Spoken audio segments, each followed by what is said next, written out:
Hello दोस्तों, कैसे हैं आप सब। Hope you all are well. तो आज जो टॉपिक हम लोग लेकर आए हैं वो LSW ऑप्शनल से रिलेटेड है।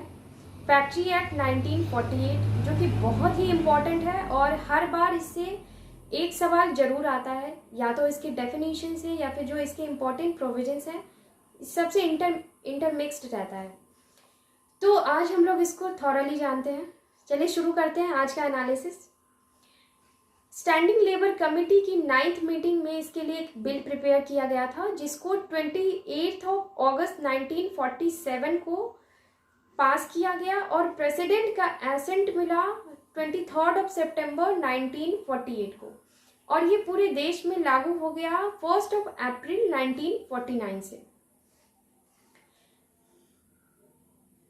हमारा जो इंडियन फैक्ट्री एक्ट है वो ब्रिटिश फैक्ट्री एक्ट 1937 पे बेस्ड है, लेकिन इसमें दो चीजें ऐसी हैं जो उस फैक्ट्री एक्ट में, ब्रिटिश फैक्ट्री एक्ट में नहीं मिलती हैं। सबसे पहला है working hour of adult mail workers और दूसरा है एनुअल लीव विथ वेजेज। मतलब ये जो दोनों प्रोविजंस है वो इंडियन फैक्ट्री एक्ट में डिटेल में गिवन है, जो कि ब्रिटिश फैक्ट्री एक्ट में नहीं गिवन है। अब हम इसके हिस्ट्री और इसके ग्रोथ के बारे में जानेंगे। तो सबसे पहली फैक्ट्री जो कॉटन की फैक्ट्री आई थी वो बॉम्बे में आई थी 1954 में, फिर 1854 में, और 1855 में फिर आया जूट स्पिनिंग मिल जो कि वेस्ट बंगाल में आया था। फिर 1870 में हुगली में आया था बैले पेपर मिल, और 1873 में, ये भी बहुत ही इंपॉर्टेंट है, बिहार में आया था आयरन एंड स्टील फैक्ट्री 1873। ठीक है। तो यहाँ जो इंडिया में जो टेक्सटाइल्स बनते थे वो ब्रिटेन में बने हुए टेक्सटाइल को इंटरनेशनल मार्केट में compete कर रहे थे, कंपटीशन दे रहे थे, जिसके कारण इसका एक मेजर रीजन ये था कि इंडिया में जो लेबर प्रोविजंस थे, लेबर के लिए जो भी स्टैंडर्ड्स थी वो बहुत ही इंफीरियर थी, जिसके कारण इंडियन टेक्सटाइल का जो कॉस्ट ऑफ प्रोडक्शन था, प्रोडक्शन का कॉस्ट बहुत ही कम हो जाता था, और उसी के कारण इंटरनेशनल मार्केट में इंडियन टेक्सटाइल ब्रिटिश टेक्सटाइल को compete कर रही थी। इसके लिए ब्रिटिश मैन्युफैक्चरर्स ने आवाज उठाया कि जो इंडिया में लेबर्स हैं उनके स्टैंडर्ड को बढ़ाया जाए, और इसलिए सबसे पहला फैक्ट्री एक्ट आया 1881 में। तो फैक्ट्री एक्ट 1881 के आने के पीछे दो रीजंस थे। पहला कि इंडिया में जो लोग थे, जो फिलैंथ्रोपिस्ट थे, सोशल वर्कर्स थे, उन्होंने आवाज उठाया कि लेबर स्टैंडर्ड्स को बढ़ाया जाए, और दूसरा कि ब्रिटेन के जो टेक्सटाइल मैन्युफैक्चरर थे उन्होंने भी आवाज उठाया कि इंडियन लेबर स्टैंडर्ड बढ़ाया जाए। तो इन दोनों के ज्वाइंट एफर्ट के कारण फैक्ट्री एक्ट 1881 सबसे पहले आया था। अब हम कुछ इंपॉर्टेंट डेफिनेशंस को जानेंगे। ये तो हमने अभी जाना हिस्ट्री और ग्रोथ के बारे में। अब हम फैक्ट्री एक्ट 1948 के इंपॉर्टेंट प्रोविजंस को जानते हैं। सबसे पहला है फैक्ट्री। फैक्ट्री क्या होता है? तो कोई भी premise including the precincts where manufacturing process is carried on. Premise जहाँ पे मैन्युफैक्चरिंग प्रोसेस एक्चुअली में होता है, जहाँ पे मैन्युफैक्चरिंग काम किया जाता है, और प्रिसिंक्ट्स होता है जो जहाँ पे मैन्युफैक्चरिंग तो नहीं होता लेकिन वो उस बाउंड्री के अंदर आता है, जैसे कि लॉन हो गया, गार्डन हो गया।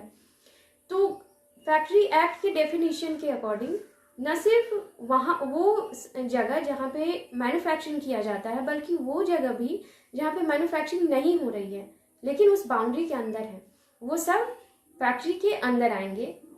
और उसके दो कंडीशंस है। अगर पावर की सहायता से, इलेक्ट्रिसिटी की सहायता से काम हो रहा है तो वहाँ पे 10 या उससे ज़्यादा और 10 या उससे ज़्यादा वर्कर्स काम कर रहे हों, और अगर इलेक्ट्रिसिटी की सहायता के बिना मैन्युफैक्चरिंग प्रोसेस किया जाता है तो वहाँ पे 20 या उससे ज़्यादा वर्कर्स होने चाहिए, तो वो एक फैक्ट्री कहलाएगा। फैक्ट्री लेकिन स्टेट गवर्नमेंट के पास ये पावर है कि ये जो फैक्ट्री एक्ट का प्रोविजन है वो किसी भी इस्टेब्लिशमेंट में लागू कर सकती है, चाहे वहाँ पे अगर इलेक्ट्रिसिटी की सहायता से नहीं काम हो रहा है तो भी अगर 20 से कम वर्कर्स काम करते हैं तो वहाँ पर भी स्टेट गवर्नमेंट इस फैक्ट्री एक्ट के प्रोविजंस को लागू कर सकती है। और अगर इलेक्ट्रिसिटी की सहायता से काम हो रहा है और 10 से कम वर्कर्स वहाँ पे काम करते हैं तो भी स्टेट गवर्नमेंट इसके प्रोविजंस लागू कर सकती है। लेकिन एक एक्सेप्शन है कि कोई भी फैक्ट्री जहाँ पे सिर्फ और सिर्फ फैमिली मेंबर्स काम करते हैं, किसी फैमिली के मेंबर्स ही सिर्फ और सिर्फ काम करते हैं, वहाँ पे इसको लागू नहीं किया जा सकता। ठीक है। नेक्स्ट है मैन्युफैक्चरिंग प्रोसेस। मैन्युफैक्चरिंग प्रोसेस का मतलब होता है कि कोई भी प्रोडक्टिव या अनप्रोडक्टिव वर्क, आप प्रोडक्टिव काम कर रहे हैं या फिर प्रोडक्टिव काम नहीं कर रहे हैं तो भी जो किसी सब्सटेंस में चेंज लाता है, उसके शेप में, उसके साइज में, तो वो एक मैन्युफैक्चरिंग प्रोसेस कहा जाता है। लेकिन इसके 2 एक्सेप्शंस हैं। इसमें इंक्लूड क्या नहीं किया जाता है, एक तो प्लांटेशन प्रोसेस और दूसरा जो भी खुदाई का काम किया जाता है, एक्सकैवेशन का काम किया जाता है, जैसे माइंस वगैरह में होते हैं, वो सब इसमें नहीं आते हैं। ठीक है। नेक्स्ट है पावर का डेफिनेशन क्या होता है। तो कोई भी इलेक्ट्रिसिटी जो कि सप्लाई की जाती है, मैकेनिकली सप्लाई की जाती है, वो पावर में आती है। नेक्स्ट है चाइल्ड। जो भी 15 वर्ष की आयु से कम होते हैं उनको चाइल्ड के डेफिनेशन में लिया जाता है। फिर होता है अडोलेसेंट, जो जिनकी आयु 15 से 18 वर्ष की है वो अडोलेसेंट है। और यंग पर्सन, यंग पर्सन में चाइल्ड और अडोलेसेंट मतलब ये दोनों ही यंग पर्सन में आते हैं। ठीक है। वर्कर का डेफिनेशन क्या है, ये बहुत ही इंपॉर्टेंट है। वर्कर कोई भी व्यक्ति जिनको एम्प्लॉय किया जाता है किसी पर्टिकुलर फैक्ट्री में, जिसको जो एम्प्लॉयर है वो डायरेक्टली एम्प्लॉय करते हो या फिर कॉन्ट्रैक्टर के थ्रू करते हो, जहाँ पे प्रिंसिपल एम्प्लॉयर को उसके बारे में जानकारी नहीं भी है तो भी अगर वो वेज के लिए, रिम्यूनरेशन के लिए अपॉइंट किए जाते हैं तो भी, या फिर रिम्यूनरेशन के लिए नहीं अपॉइंट किए जाते हैं, मतलब वो सैलरीड हैं या बिना सैलरी के काम कर रहे हैं तो भी वो वर्कर की श्रेणी में आते हैं। और अगर वो किसी पार्ट को क्लीन करने के लिए भी रखे गए हैं या फिर वो गार्डनर है जो बाहर के प्रेसिंग्स वगैरह के की साफ सफाई के लिए भी हैं तो भी वो वर्कर की श्रेणी में ही आएंगे। ठीक है। नेक्स्ट आता है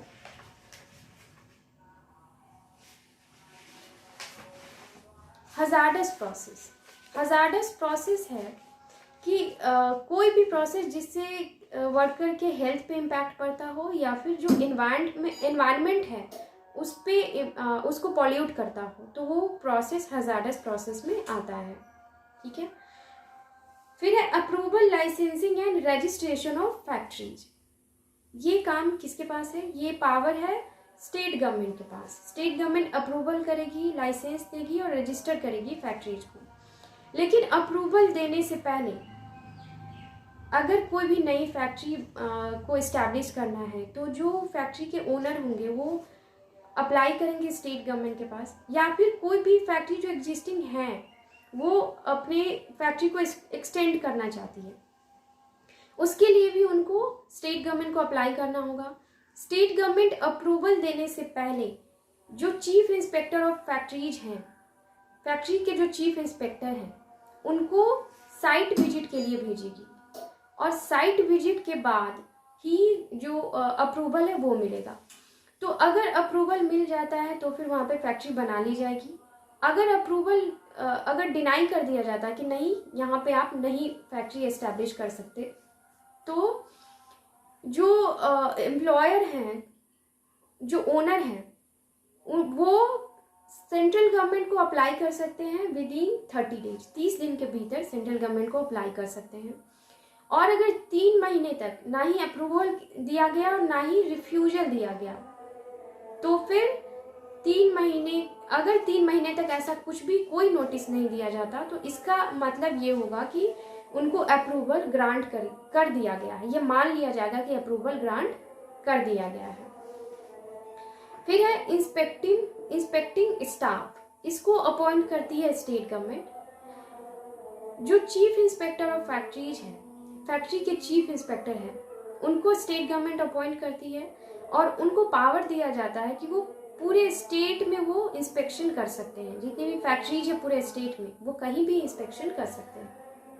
उनको असिस्ट करने के लिए deputy chief inspector, additional chief inspector और एडिशनल चीफ इंस्पेक्टर, इनको अपॉइंट किया जाता है। और हर एक डिस्ट्रिक्ट के डिस्ट्रिक्ट मैजिस्ट्रेट को पावर होता है कि वो अपने पूरे डिस्ट्रिक्ट के वो फैक्ट्री इंस्पेक्टर है, मतलब किसी भी फैक्ट्री को वो इंस्पेक्ट कर सकते हैं। ठीक है।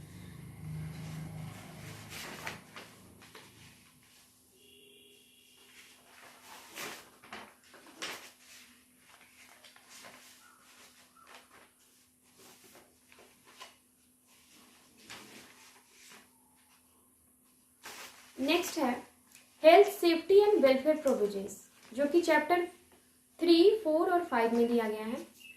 इसको जानने से पहले सबसे पहले हम जानते हैं कि सर्टिफाइंग सर्जन क्या होते हैं। कोई भी मेडिकल प्रैक्टिशनर जिसको स्टेट गवर्नमेंट अपॉइंट करती है एज एन सर्टिफाइंग सर्जन, ये क्वालिफाइड मेडिकल प्रैक्टिशनर होते हैं, क्वालिफाइड डॉक्टर्स होते हैं जिनको स्टेट गवर्नमेंट अपॉइंट करती है। चैप्टर 3 है हेल्थ से रिलेटेड, जिसमें सेक्शन 11 से लेकर 20 तक दिया गया है। इसमें सबसे पहला है क्लीनलीनेस। Section 11 cleanliness. क्लीनलीनेस का प्रोविजन ये है कि जो भी वर्क रूम है उसके फ्लोर को सप्ताह में एक बार कम से कम आपको साफ करवाना होगा, और जो वॉल्स है, जो सीलिंग है, मतलब दीवारें हैं, छत है, उनको 5 साल में एक बार पेंट करवाना होगा। और अगर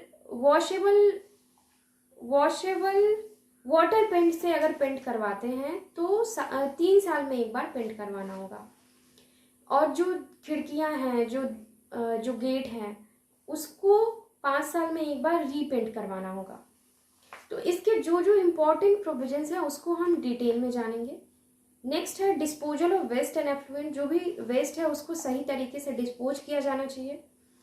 वेंटिलेशन एंड टेम्परेचर सेक्शन 13 है। सेक्शन 14 है डस्ट एंड फ्यूम्स। सेक्शन 15 है आर्टिफिशियल ह्यूमिडिफिकेशन। और सेक्शन 16 है ओवर क्राउडिंग। ओवर क्राउडिंग क्या है? इसमें एक प्रोविजन दिया गया कि कोई भी वर्कर्स जो भी हैं, जो फैक्ट्री में एम्प्लॉय होते हैं, उनको एक सुनिश्चित जगह दी जाएगी, मतलब कि इतना स्पेस उनको होना चाहिए। इसमें 2 प्रोविजंस हैं कि जो फैक्ट्री इस एक्ट के आने से पहले आया, वहाँ पे एक वर्कर को 9.9 मीटर क्यूब स्पेस प्रोवाइड किया जाना चाहिए, और जो फैक्ट्री इस एक्ट के आने के बाद आई वहाँ पे 14.2 मीटर क्यूब स्पेस एक वर्कर को प्रोवाइड किया जाना चाहिए। क्योंकि ऐसा ना हो कि एक जगह पे मान लीजिए कि 1 मीटर की जगह की दूरी पे 4 वर्कर्स को बिठा दिया है, तो ओवर क्राउडिंग नहीं होनी चाहिए। प्रत्येक वर्कर के लिए इतना स्पेस होना चाहिए। और अगर कोई भी वर्क जो फ्लोर है उससे 4.2 मीटर ऊंचाई पे हो रहा है, तो फिर वहां पे कोई भी स्पेस मेजर नहीं किया जाएगा। नेक्स्ट है सेक्शन 17 लाइटिंग। फिर है 18 drinking water. Drinking water facility जहाँ पे 250 से ज़्यादा वर्कर्स काम करते होंगे। और ड्रिंकिंग वाटर की फैसिलिटी जो भी सोर्स ऑफ कॉन्टामिनेशन है, जैसे लैट्रिन्स है, यूरिनल्स हैं, स्पिटून्स हैं, थूकने की जगह है, वहाँ से कम 6 मीटर की दूरी पे होनी चाहिए। नेक्स्ट प्रोविजन है लैट्रिन्स एंड यूरिनल्स, जहाँ पे 250 से ज़्यादा वर्कर्स काम करते हो वहाँ पे होने चाहिए, और सेपरेट होने चाहिए मेल और फीमेल के लिए, और सप्ताह में एक बार कम से कम उनको साफ करवाना अनिवार्य है। नेक्स्ट है स्पिटून। और स्पिटून में एक प्रोविजन ये दिया गया है कि जो भी लोग इसके प्रोविजन को कॉन्ट्रावीन करते हैं उनको 5 रुपये तक का जुर्माना लग सकता है। ठीक है। चैप्टर 4 है सेफ्टी से रिलेटेड, जो कि सेक्शन 21 to 40 बी दिया गया है। इसमें है कि जो भी डेंजरस पार्ट है मशीनरी के, उनको सही तरीके से घेरा लगा के रखना चाहिए, ताकि जो एक्सीडेंट की पॉसिबिलिटी है उसको कम किया जा सके। जो भी मशीन मोशन में काम करती है, गति में काम करती है, वहाँ पे सिर्फ और सिर्फ स्पेशलाइज्ड मेल वर्कर्स ही काम करेंगे, अगर कोई भी डेंजरस पार्ट है मशीनरी की और वहाँ पे यंग पर्सन को एम्प्लॉय नहीं किया जाएगा, और अगर किया जाता है तो उनको पहले प्रॉपरली ट्रेन किया जाएगा और फिर जो भी एक्सपर्टीज होंगे उनके सुपरविजन में उनको काम करवाया जाएगा। पावर कट ऑफ करने के लिए डिवाइसेज होने चाहिए, स्ट्राइकिंग गियर्स होने चाहिए, जो भी नई मशीनरी है उनको सही तरीके से कवर किया जाना चाहिए। जो विमेन हैं, जो चिल्ड्रन हैं, उनको कॉटन ओपनर्स के पास काम नहीं दिया जाना चाहिए, मतलब वो प्रोहिबिटेड है। जो भी इस्टेब्लिशमेंट के पार्ट्स हैं जैसे कि स्टेयर्स हैं, लिफ्ट हैं, सीढ़ी है, उन सब को एक तो वो अच्छी क्वालिटी के होने चाहिए और उनको प्रॉपरली मेंटेन किया जाना चाहिए ताकि वो सेफ वहाँ पे रह सके।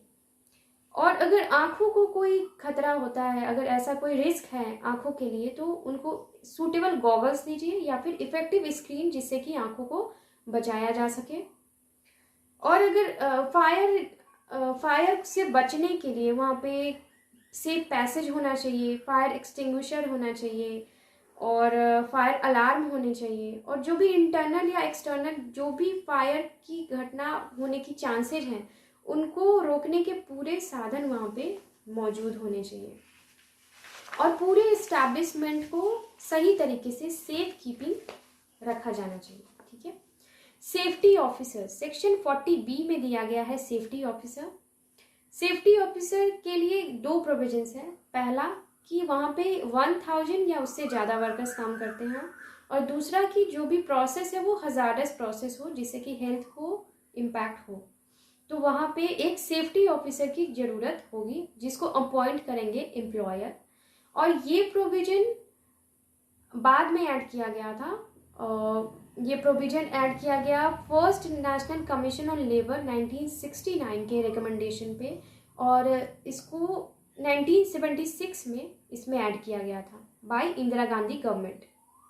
नोटिस ऑफ सर्टेन एक्सीडेंट्स, जो भी एक्सीडेंट्स, अगर मान लीजिए कि कोई एक्सीडेंट वहाँ पे होता है तो जो मैनेजर होंगे उनका काम होगा कि जो भी प्रिस्क्राइब्ड अथॉरिटी है उनको वो नोटिस भेजे।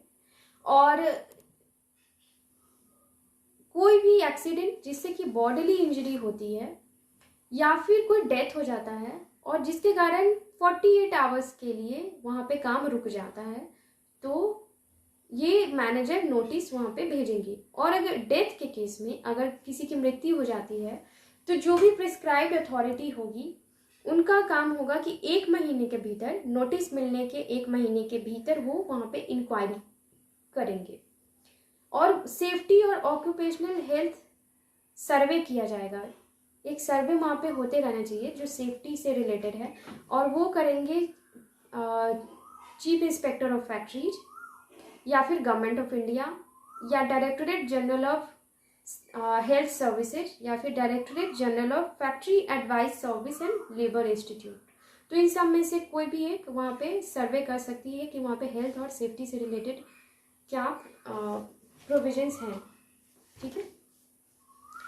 हम नेक्स्ट देखेंगे अगले वीडियो में, चूँकि वीडियो बड़ा हो रहा है तो हम लोग इसके अगले पार्ट में देखते हैं। तब तक के लिए स्टे ट्यून।